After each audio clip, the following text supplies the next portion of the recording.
Okay. So, do you want to get started for the first question? Wait, you're screen recording and recording, right? Yes, I have both going. Yes. Okay. I made sure. I was just checking everything right now. Okay.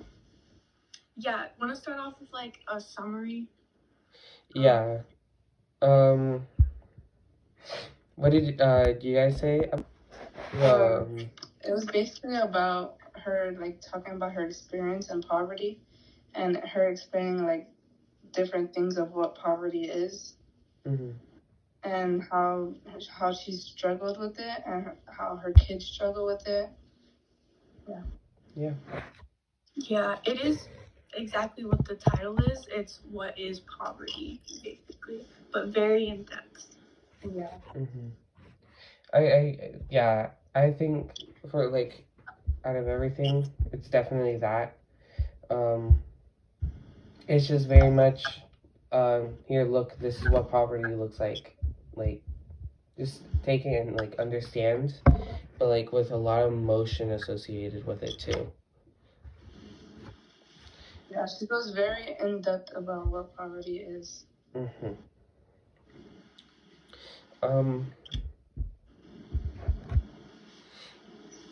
What was the first question then?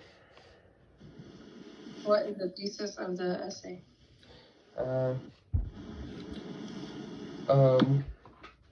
I just pulled up my notes again. Isn't it just the last sentence? The put yourself in my dirty, worn out, ill-fitting shoes and hear me? Yeah. Because then she goes to describe everything about what poverty is. She just basically wants the readers to listen to her and understand. Yeah, I would say so. I like that thesis because it really is what the essay is trying to tell you. It's the essence of the essay, if you will. It's like very much whatever you're gonna read, that's what it's telling you. That's what you're gonna read, and it is because it's exactly what she's doing. She's illustrating every single thing in what she's experienced due to poverty.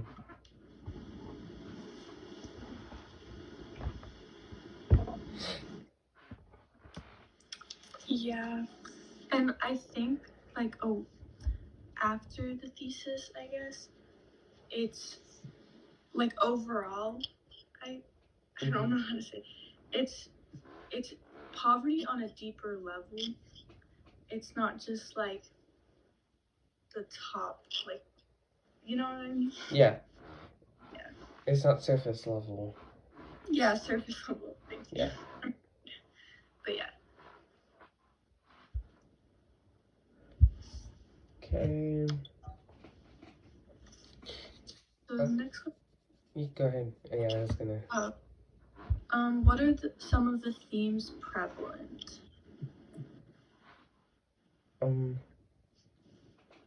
Well, one of the ones I put was the dehumanization of people in poverty. Just how like actually isolated they can feel, how like stripped from their humanity and like just gone from like what we call as a society normal they feel just because of a few differences in how they live. I would say that she basically doesn't want people to pity her, because also in the first paragraph it says listen without pity, I cannot use your pity, and then it says listen with understanding. So she basically just wants everyone to understand what she's going through and not pity her. Yeah, like going along with the whole pity thing, I think like it's how she's had her pride taken from her and how she has to ask for things, and it just like, yeah, she feels pitied. And then also a theme that I noticed is the circle of life thing, that it started with her mom, it went to her, and now she's imagining how it will affect her kids in the future, like her sons, and how her daughter will end up like her. And it's just like a never-ending cycle. Yeah. And that's like the main thing I really saw when I was reading, because I feel like that's just like that's such a big thing in other aspects as well. Yeah. And like you said, just because they're poor, it almost feels like a battle or a struggle just to survive. And eventually, when the kids grow up, they're gonna have to experience that same exact thing all over again, like you said. So yeah, I think that's a great thing. Anything else?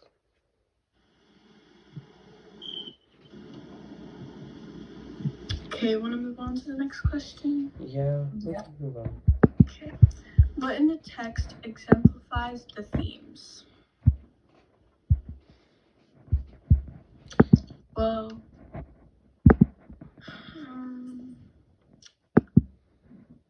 we kind of already discussed this as we were talking about the themes, I guess. Yeah. Mostly with the emotional thing, it's taking away her pride, things like that, you know. And then with the circle of life, it's her discussing her kids' futures. Mm-hmm. So. Yeah, and she has a lot of anecdotes in there, a lot of very detailed things detailed examples and imagery that really just shows you exactly this is what you have to imagine. And I know it sucks, it's like all negative imagery, but it's what you have to see so that you can see it from my perspective.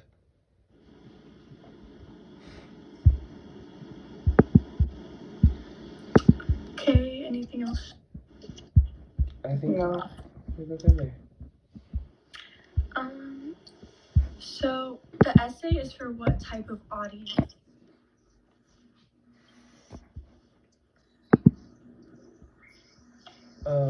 We said that the audience was very much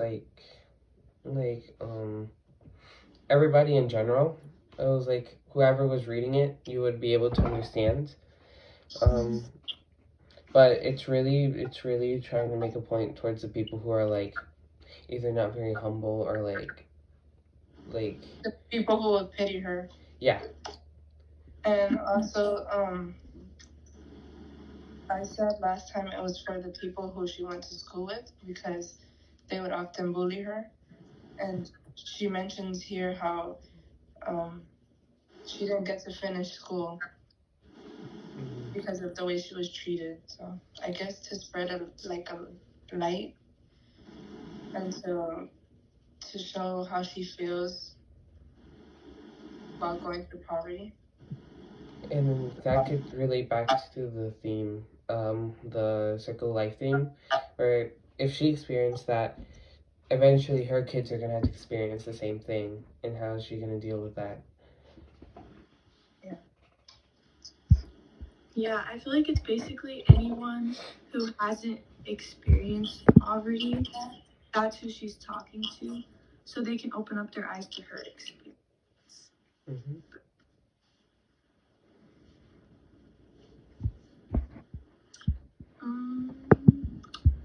Move on to the next question. Yeah. Okay. What imagery does the author use to keep the essay interesting?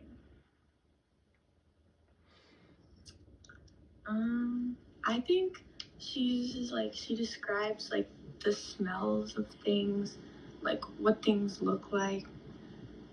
She's very graphic with what she's talking about, and I think that's what really grabs the audience's attention, and it really shows what she's going through.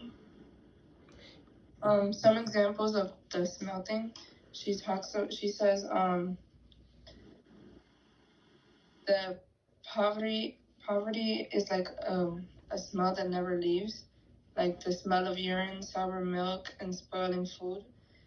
And she also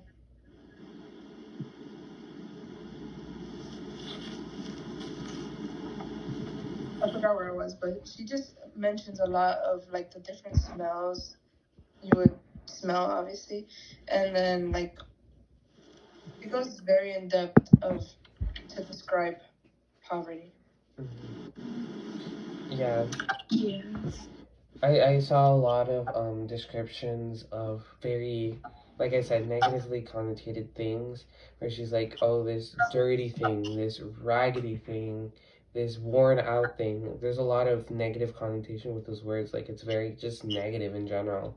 Like if you hear it, you could say, instead of saying raggedy, my old bag, my vintage bag. But no, she's going with the idea of raggedy. It's old and it's worn down. It's like very like just just like negative, and it gives you that feeling of, oh, this isn't a good thing. Like what I'm reading, this is showing us that it's not good, the condition she's living in. Yeah, and I think there was one part that really stood out, and we talked about it before, and it was the part when she was talking about changing her baby's diaper, and she went like, the way she described it was just very like, Yeah, and how there was always like flies around them, or like just bugs like eating at them. okay.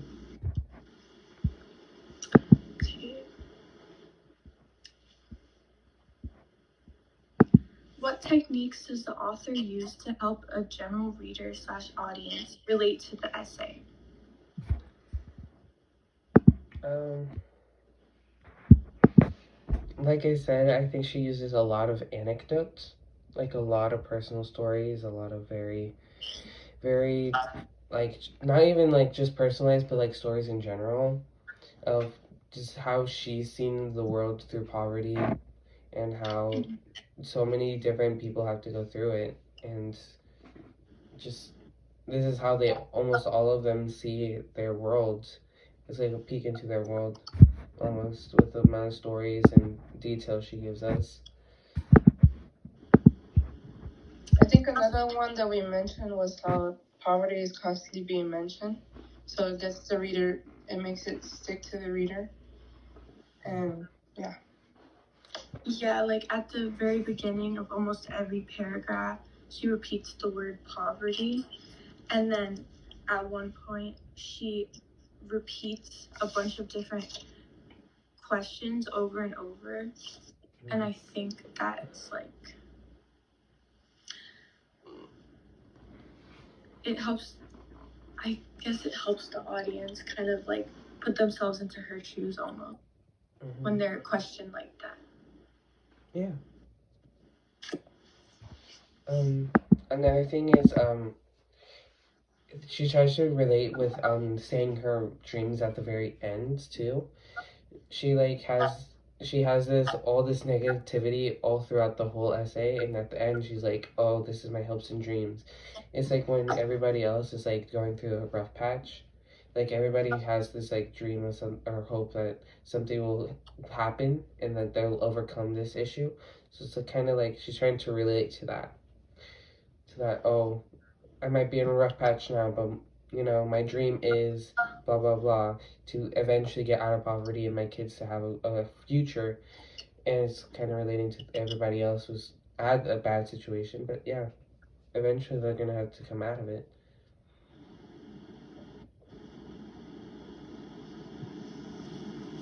Okay. What kind of descriptive language stands out?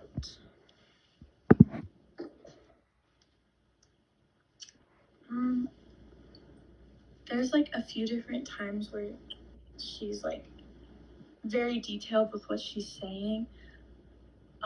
When she talks about her hands, like her dry, cracked, red hands or something like that, where it's like, I feel like that stands out a lot because you can see her pain in that too. Yeah.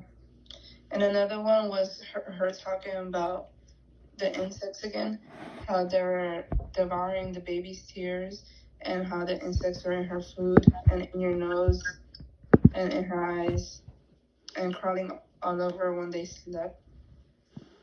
So she really describes every detail in each paragraph. Yeah. Um. There was one, oh, like the one where she left her baby somewhere, and she was just describing how filthy the baby was because her diaper hadn't been changed. That was very, it was very strong. That was a very descriptive part. Another one was them sleeping on the floor and how I guess their tent or whatever, how it's all broken and Yeah. Oh, and when she was describing the smells of things, she said the smell of urine, sour milk, and spoiling food, which I think you said that earlier, but that's also another thing that.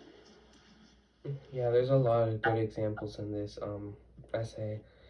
A lot of different things.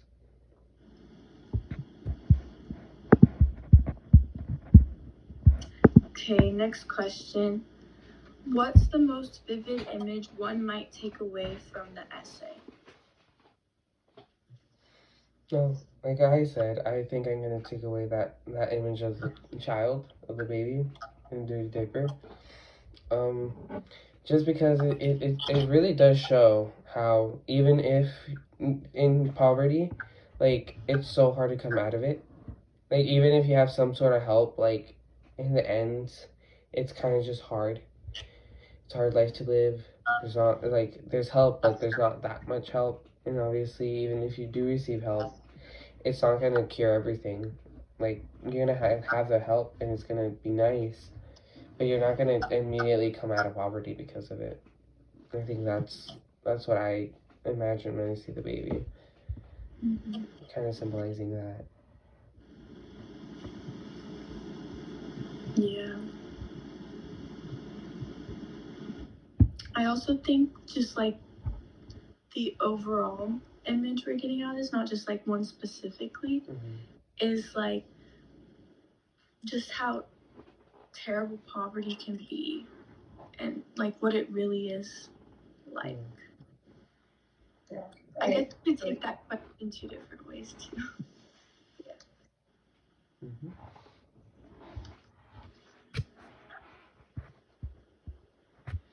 Anything else for that? I think I agree with what you said. Okay.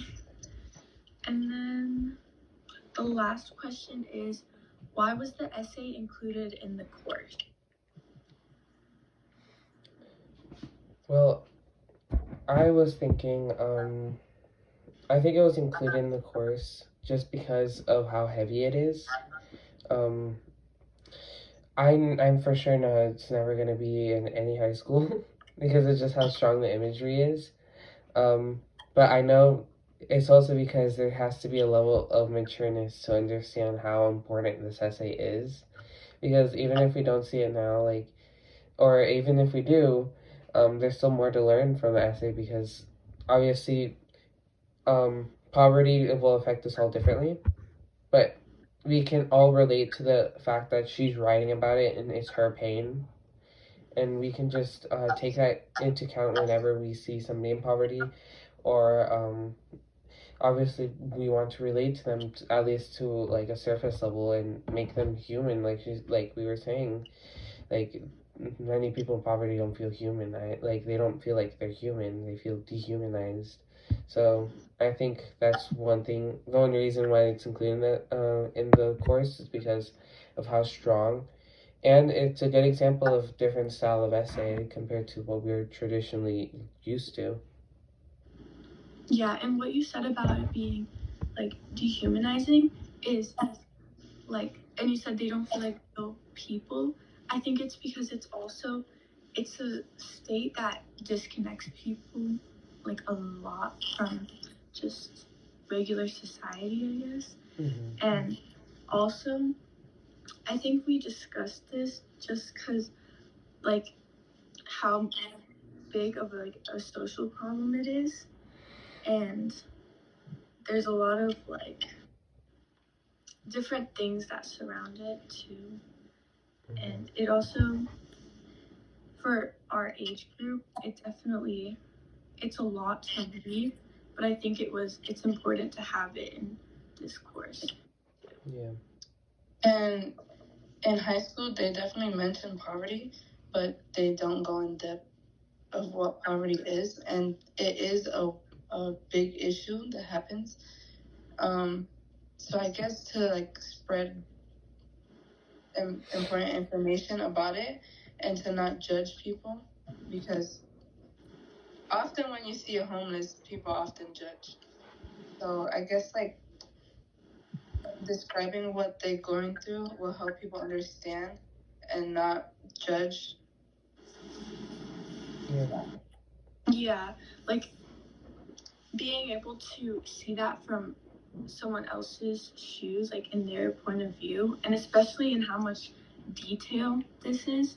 Like, I think a lot of people will normally see someone who is in poverty and they're just like, oh, like that's a problem, but like they don't really look deep into it, I guess. But then seeing this really opens up their eyes to that. Yeah.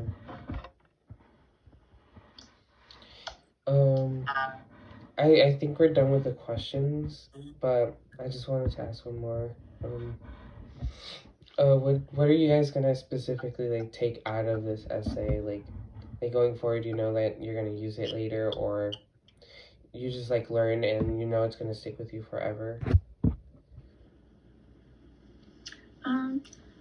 I think I'm not only gonna take what the essay is about and like everything I learned from that, but I'm just also gonna take like how the author wrote, like the amount of details they used, and like their imagery and everything. I think that I want to use that more in my own essays, and I think I definitely learned a lot from their writing style to help myself when I write in the future. Yeah, for me, it's very much, I like the repetition. I want to write an essay eventually like that. But I also, like you said, I take back that, I like a lot of the descriptive style of this essay. It's very, like, almost refreshing to read compared to essays that I'm used to writing. And it's just complicated, but it's good complicated. That's what I'm trying to say. I can definitely agree with the repetition, because I feel like since it's constantly repeating what poverty is, it sticks in your brain and it helps you understand it on a deeper level. Yeah. So, like that, I think that's the end of our assignment.